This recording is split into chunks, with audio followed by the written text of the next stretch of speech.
Hello everyone, this is Edray1416 here with a video that is on one hand sad to talk about, on the other hand it may not be so bad once I explain it. This is a video called The Rise and Fall of the American Mall. For those of you alive from the 1950s to the 1990s, you know where I'm going with this video, and for those that don't know what the mall is, you'll understand pretty soon. Let's make one thing clear, I do not mind going to physical places. I think it's easier to order something online for less. With that being said, here we go. The mall. A building where you can walk to a series of shops inside a big building with air conditioning for the summer months. And because the malls contain several buildings within a building, you didn't have to worry about getting rained on if the weather was stormy. This was a revolutionary concept that attracted families in which the fathers were coming home from World War II, so they worked high-risk jobs to buy nice houses, cars, went to church on Sundays. In the meantime, the entertainment landscape has changed as most parents wanted to take their kids somewhere on the weekends just to avoid boredom. From the 1950s to the 1990s, if you wanted to go somewhere on the weekends, you either hanged out with your friends, went to a picture show, went on a date, go to church, or go to the mall. Where did all this start and how did this grow communities all across America? It started with one man. Victor grew in 1954 with a mall called Northland Mall in Southfield, Michigan. This was an open-air mall with several stores, proving to be successful in Michigan, but had some issues like bad weather on occasions. This would inspire Gruen to create a different mall in 1956 called Southdale Mall in Edina, Minnesota. This was the first fully enclosed mall with climate control, something that would become a standard in malls all over America. Several clothing companies struck deals with numerous mall owners including JCPenney, Bells, Palais Royal, Sears, and Montgomery Ward to be featured at malls. This would prove to be a massive success because it attracted audiences during the 1950s all the way to the 1990s. As newer malls were built in the 1970s and 1980s, a new electronic form of entertainment called the arcade made their way in malls. Malls made a lot of money from people playing arcade games during the 1970s. Then of course came the video game crash of 1983, causing numerous arcade owners to suffer. Malls also became the main hangout spot for teenagers. Not only did they walk and talk, but they also checked out clothing stores for the latest fashions. In the 1980s, teen girls cared about two things: fashion and weird hairstyles, curlers, hairspray, mousse, etc. Teen boys, of course, played arcades and found some weird suits for parties. The 1980s was sadly the peak decade for malls, as by the 1990s, the entire market changed. Now what caused the downfall of the American mall in the 1990s? Number 1. The evolution of game consoles inevitably led to arcade owners suffering.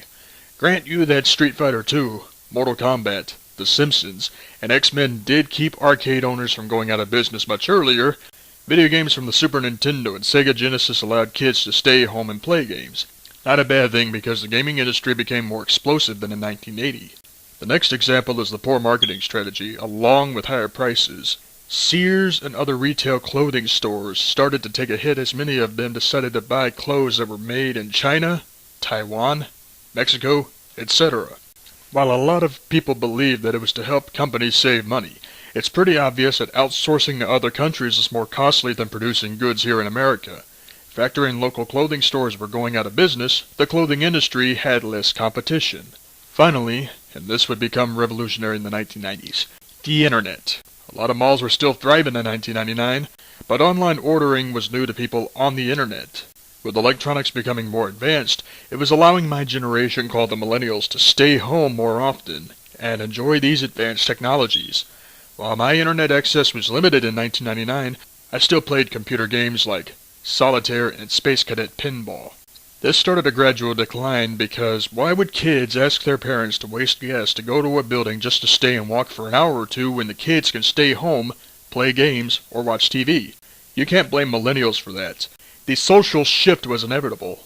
Online role-playing games like EverQuest and World of Warcraft introduced the ability to allow people to socialize without having to leave their home. The Xbox Original also helped take the social scene out of malls. Many malls started closing their doors during the 2000s because of teenagers staying home to be entertained. Again, smart for the families trying not to waste gas, but bad for the local economy. If you want to blame the downfall of malls, blame the government for implementing regulations like always.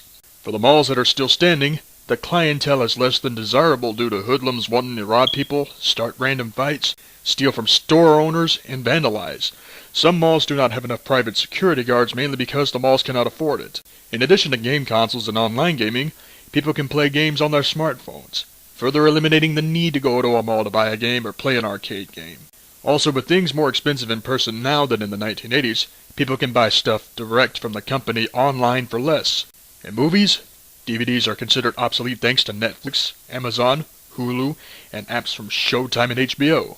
Once again, why waste gas to buy DVDs when you can either access an app or buy movies on demand from Netflix? The internet has done us a huge favor in terms of economizing. Even the old-timers realized that the mall was going downhill even before the 1990s.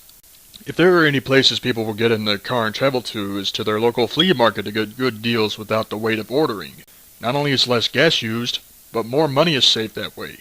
Of course, if people need food, they'll go to McDonald's or their supermarket to eat. Food courts and malls cost way too much money in the day and time we are living.